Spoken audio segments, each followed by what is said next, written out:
Pitching an idea feels icky and salesy. And for those of us who are creative problem solvers, it doesn't come naturally to us. So we just end up not doing it altogether, leaving it up instead to founders, CEOs, and salespeople. However, pitching is a really valuable skill that all of us need to hone, because only if we pitch our ideas will people hear us out, adopt them, and believe in our solutions. Today, we're going to tackle a number of misconceptions and mistakes that people make when it comes to pitching. And in future segments, we're going to talk about how you can pitch in a way that resonates with your personality and the various types of pitches you need to have prepared.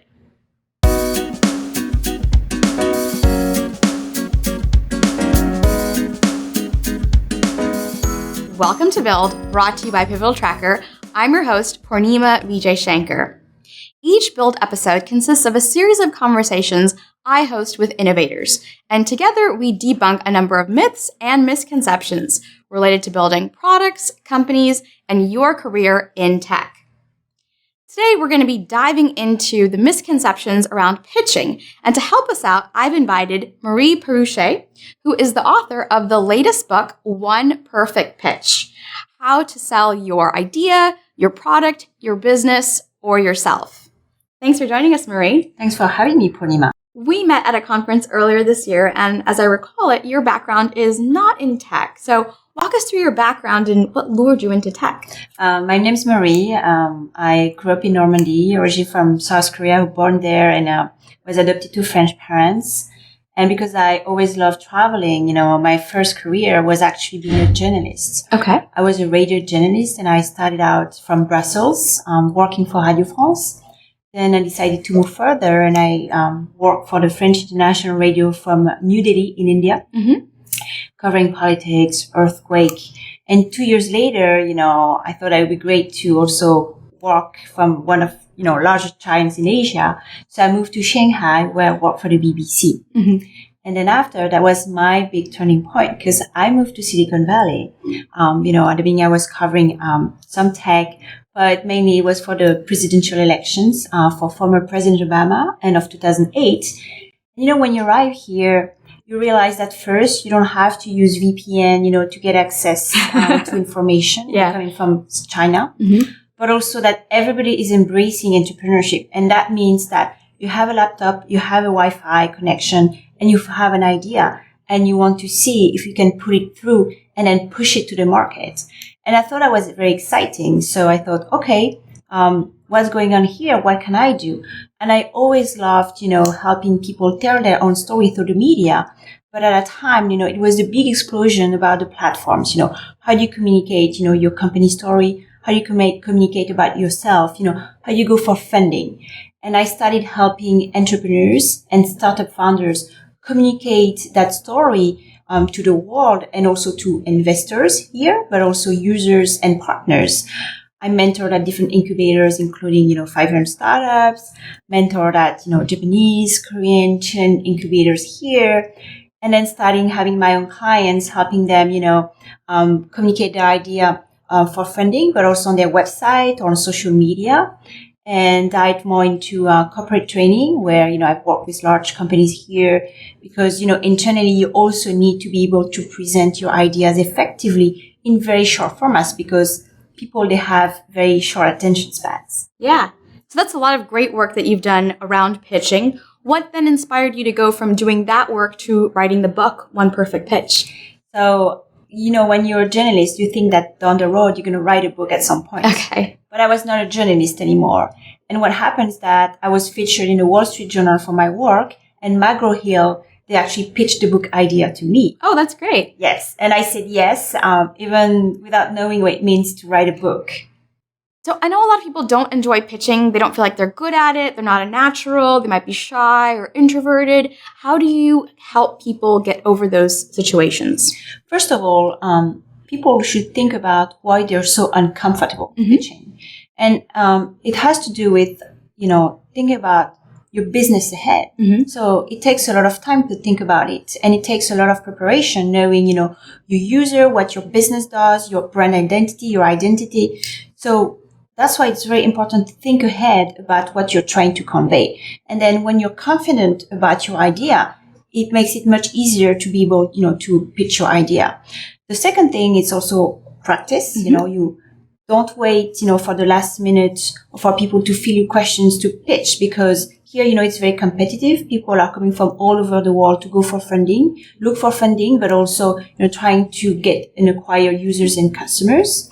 And I would say the third thing that would help people who feel shy, okay, maybe you're doing this presentation, maybe you're pitching, maybe it doesn't go so well as you think, but, you have to keep going back to the stage in the room and keep pitching until, your idea goes through. So you can't stop at the first no. You have to keep doing it. No, that's a really good point.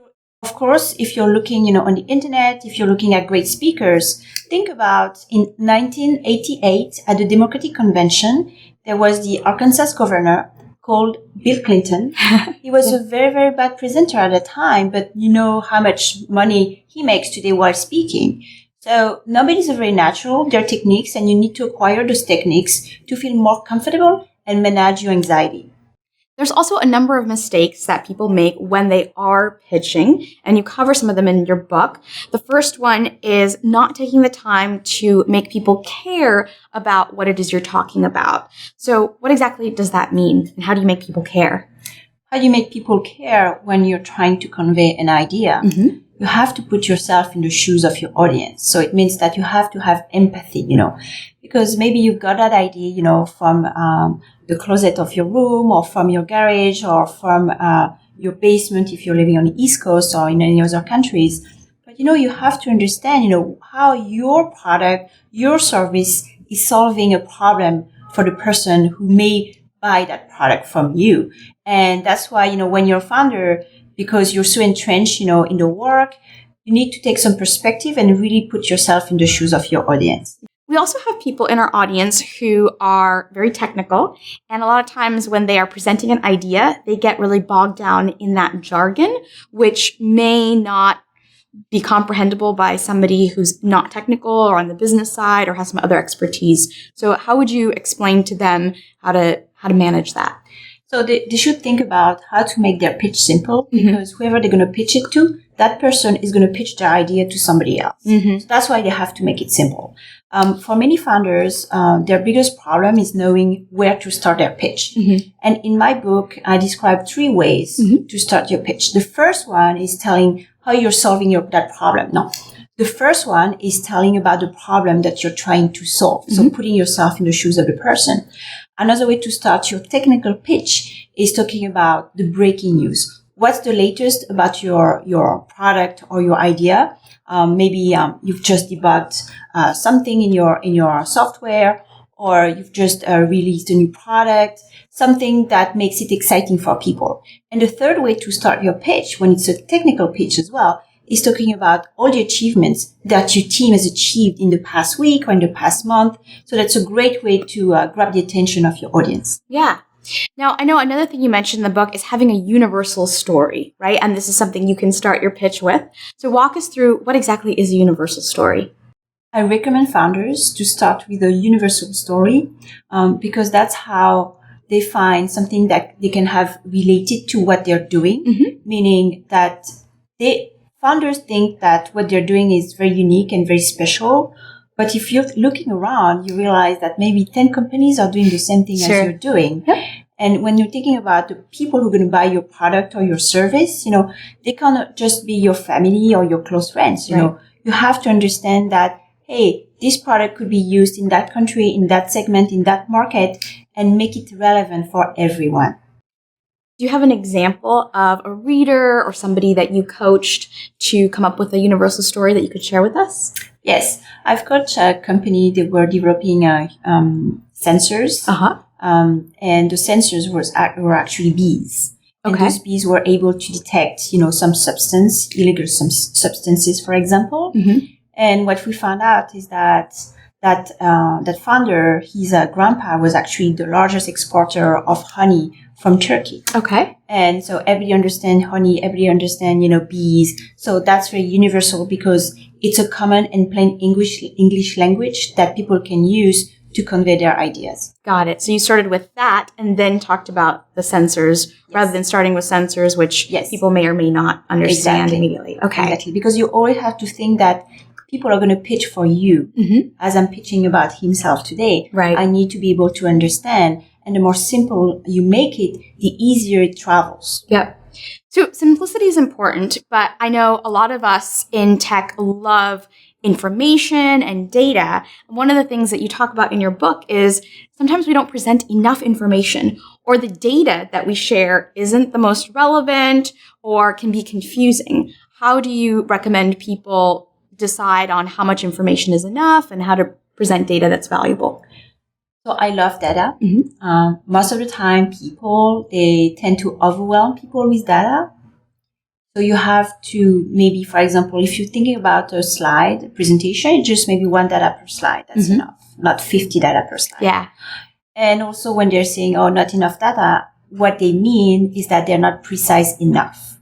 It sounds like high level or it's too much jargon, but we don't really picture in our mind what it means. So the more precise you are with your data, the better it is. For example, in a span of 3 weeks, our traffic increased by 50%. So that's very precise. Instead of saying that, we've got a great traction in developing our product, that doesn't mean anything to me.